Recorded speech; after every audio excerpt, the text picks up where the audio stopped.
Get out, you worthless wife who can't even do household chores. I sat on the floor, braided and belittled, while my mother-in-law glared at me. I've got Mauricio and my mom. We don't need you. You always look so miserable. You are just a parasite. My sister-in-law, who never lifts a finger around the house, said with utter disdain. Wait a minute, Morris, I began, but before I could finish, even my husband, Mauricio, looked down on me. My mom and sister are right. I don't need a wife who can't handle housework while working. Besides, I've got a young part-time girl who's much better. Pack your bags and leave, he said, standing by his words. All three of them began to berate me, calling me a failure over a wife. I clenched my fists, feeling exploited. How dare they? Just you wait. I'll make sure you all get what's coming to you, I thought angrily. But as I looked at the three of them without changing my expression, I said, Fine, I'll live. The downfall of the family that's been dumping everything on me begins now. My name is Eleanor. I'm 32, a working housewife. Most women work after marriage these days, and I continue to work at the company I joined after graduating college because I love my job. One morning, as I was busy getting ready for work, Mauricio spoke up. Hey, Eleanor, can you handle this? Tax season is coming up, he said, handing me a pile of receipts and invoices. Again? You should handle your own shop accounting, I replied. Mauricio looked away. You know I'm better at that stuff, so please. I married Mauricio 5 years ago. He used to work as a clerk at a restaurant that I occasionally stopped by. After several dates, we decided to get married. Now, Mauricio runs his dream cafe, but he leaves all the tedious tasks like procurement and accounting to me. As I headed for the door, my mother-in-law chimed in, Eleanor, I want Chinese food tonight. All right? Can you prepare the ingredients? No way. You can do it when you get back. Also, Vivian and the kids are coming this weekend. Make sure you prepare something they can eat. I replied, feeling the weight of their expectations pressing down on me. Reluctantly, I replied and left the house. When we got married, I had hoped to live just with Morris. However, he insisted that we live with his mother because he was worried about her living alone. So we moved into his spacious family home. My mother-in-law is terrible at housekeeping, and the place was a mess when we moved in. She lives on a pension and spends most of it on eating out because she doesn't want to cook. Marissa always says housework is a woman's job, so even though I work, I'm stuck doing all the chores for the whole family. On top of that, my sister-in-law, Vivian, who's moved out since getting married, often comes back home with her kids. When she's here, the workload increases. This morning, when I heard she's coming back this weekend, I thought, oh, not again. And then the dreaded weekend arrives. I'd love to relax on my weekends off from work, but instead, I have to entertain Vivian's kids and prepare meals. While I'm running around, Vivian drops a bombshell on me. Eleanor, by the way, I'm getting divorced and moving back here with the kids next month. Just so you know. What? Are you serious? Got a problem with that? She challenges. No, that must be tough for you. When are you moving back? I ask. As soon as I can, she replies. Initially taken aback, I reconsider. Vivian used to be a housewife, so she'll probably help around the house. That should lighten my load a bit. Though we're not particularly close, I look forward to having less work and go about my days. But I soon realized my optimism proved misplaced. Vivian, like her mother, does absolutely nothing. She lounges around all day, watching TV and snacking. She neither works nor does housework. Apparently, her neglect of household duties was a major reason for her divorce. Now I have to do all the chores, including making meals for her picky kids and getting them ready for kindergarten. As time passes, my job gets busier with a new project requiring more overtime and early starts. The house becomes increasingly messy. Coming home to a chaotic house is utterly disappointing. And yet, everyone keeps asking, when's dinner? Or you're so slow. To make matters worse, I start getting passive-aggressive comments from Vivian and my mother-in-law. Eleanor, the laundry is piling up. Just because you work doesn't mean you can slack off. My mother-in-law scolds. But I'm busy too. As I try to argue, Vivian cuts in, talking back to your mother-in-law. You're so bold, Eleanor. And you've been buying all the meals. That's not good for the kids. If you're home, can't you help out a bit? What are you saying, Mauricio?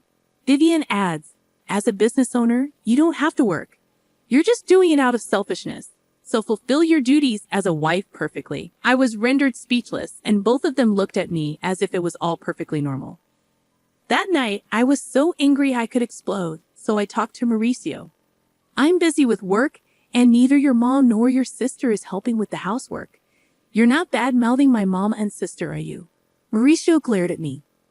I replied in amazement, no, that's not it. But I can't handle all the housework by myself. If you could help me a little. I'm busy running a business. You might not understand because you have an easy office job, but running a business is hard. Besides, housework is a wife's job, isn't it? Don't expect me to do it, he retorted, then went to sleep, leaving me to stew in my thoughts. But then an idea came to me. I quickly grabbed my phone and made some online purchases before going to sleep. A few days later, a bunch of new appliances arrived. A new washer-dryer, a cleaning robot, and kitchen appliances with automatic cooking functions. If no one's going to help me, I might as well make my chores easier with some handy gadgets. As the delivery guys were bringing in the washer, my mother-in-law and sister-in-law showed up. You bought a new washer without asking. The old one still works, but it's old, and this will make laundry faster and easier, I explained. What's all this? A cleaning robot and cooking appliances? My mother-in-law summoned me to the living room, where they were sitting on the sofa, and I was told to sit on the floor. Mauricio was there too, sitting next to his mom, looking smug. What's going on? I asked, confused. What do you mean? What's going on? You bought all these lazy gadgets with the household money. What are you thinking? My mother-in-law shouted. I thought it would make housework more efficient. I defended myself. It's not about efficiency. People these days rely too much on machines. My sister-in-law chimed in. Exactly, Eleanor. And those are luxury items. The appliances we have are still usable. You're just being wasteful because Mauricio is a business owner. She added, glaring at me, and Mauricio nodded in agreement. But I was just trying to make life easier for myself. Can't you even do housework properly? I countered. I wanted to say, look who's talking, but I kept quiet. Finally, my mother-in-law, perhaps frustrated by my silence, snapped, if you can't even do housework properly, you should just leave. I looked at her in shock, and she glared back at me, saying, we don't need you. Mauricio and I are fine without you. You always look so tired and miserable. You're just a parasite. My sister-in-law spoke in a tone that suggested she was fed up. Wait a minute, Mauricio, your mom and sister are being way too harsh. I turned to Mauricio for his support, but he looked down on me and said, they're right. I don't need a wife who can't handle housework. I stared at Mauricio in disbelief, but he just smirked. I'm a business owner, and I can do whatever I want with my money. I don't need a wife who spends it to make her life easier. Why would you say something like that? Besides, I've been getting along well with a young part-time worker. She's cute, unlike you. Pack your bags and leave. Stunned by Mauricio's words, all three began to berate me, calling me a failure of a wife. I clenched my fists in anger. After exploiting me all this time, they dare to say this. Just you wait. I'll make you regret this. But I kept my composure and said, fine, I'll leave. Good, we'll be better off without you, my mother-in-law spat out. I silently stood up and placed something on the table. Mauricio, let's get divorced. It was a pre-filled divorce application. As a sort of talisman, tired of everything, I decided, fine, I'll sign it, but don't regret it later.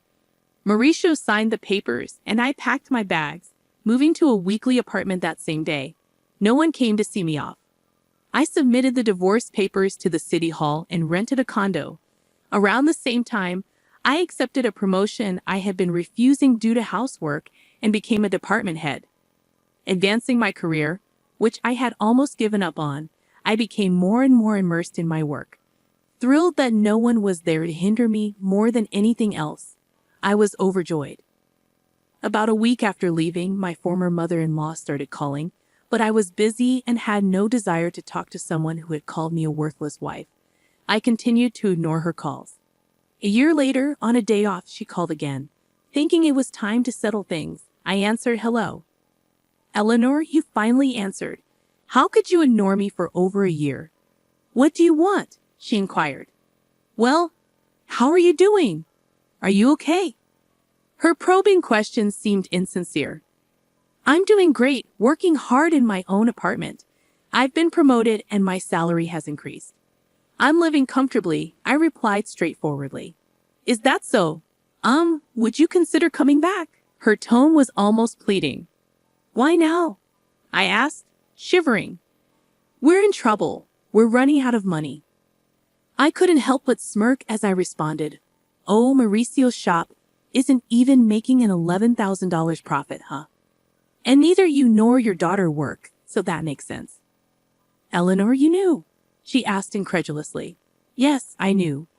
Mauricio's cafe was only making about $800 a month in profit. I was the one handling the finances, so of course I knew. Mauricio, who acted like a big-shot business owner, but didn't do any proper management or customer service, probably had no idea. Of course I knew. I was the one doing all the accounting and inventory, I explained. "Why didn't you say something?" she questioned. "I had no idea you were a manager at a big company and contributing so much to our living expenses," I replied. "Yes, I was putting in over $3,000 a month. That's how everyone was able to live.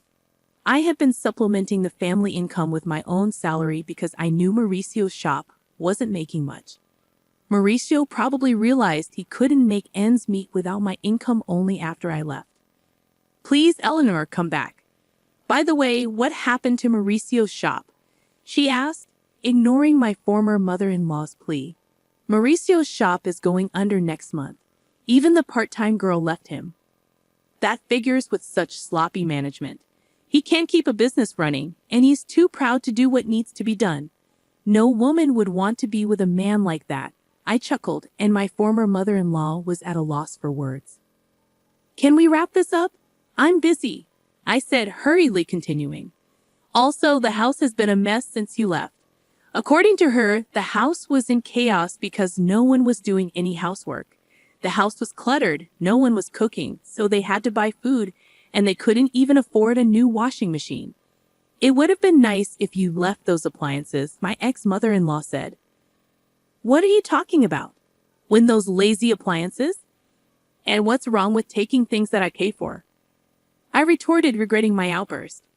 But I never thought the house would become like this just because no one was doing their part. Hitting a bit irritated, I asked, "Isn't it strange that 3 adults can't manage the housework? What are your daughter and Mauricio doing?" She lowered her voice. "Well, Mauricio is sulking at home all day, doing nothing since he found out his shop isn't making any money. Really, he said he could do whatever he wanted with his money because he's a business owner. And Vivian won't work, no matter how much I tell her. She doesn't do housework, and she even asks me for pocket money for herself and her kids. My pension is running out." "Really? Your daughter told me she didn't need me because she had you," I said coldly. My former mother-in-law tried to butter me up again. "Please, Eleanor, my pension isn't enough for the 3 of us anymore. I have no intention of going back to that house. Your children are quite the parasites, aren't they?" She was speechless. As I was about to hang up, she continued, "Eleanor, we'll change our ways. Please come back. Let's all live happily together again, okay? Live happily with a worthless wife." I cut her off, saying, "We are family. Help us. We can't even pay the property taxes anymore. We'll have to sell the house. I have neither the obligation nor the desire to help you figure it out yourselves. Goodbye from your worthless wife." Ignoring her ongoing wails, I hung up and blocked her number, sipping my coffee in my clean apartment. I chuckled. 3 months later, I happened to pass by Mauricio's cafe. It had become a vacant storefront. It seemed he really had gone out of business. Even their family home was listed as sold. According to a former neighbor, I ran into the 3 of them, who had sold the house and fled, now living in a cramped apartment nearby. They were a constant neighborhood nuisance, always fighting and even sticking up the place. Complaints were piling up. All they had to do was work hard and take care of their home without relying on others. But they didn't, which was so like them. I looked at their former home with detached eyes and walked away. Since then, I've been focusing on my work. Recently, a sincere and hardworking colleague confessed his feelings for me, saying, "I love how dedicated you are to your work. We are dating with the intention of getting married. I don't think my next marriage is too far off, and this time I'm looking forward to grabbing hold of happiness."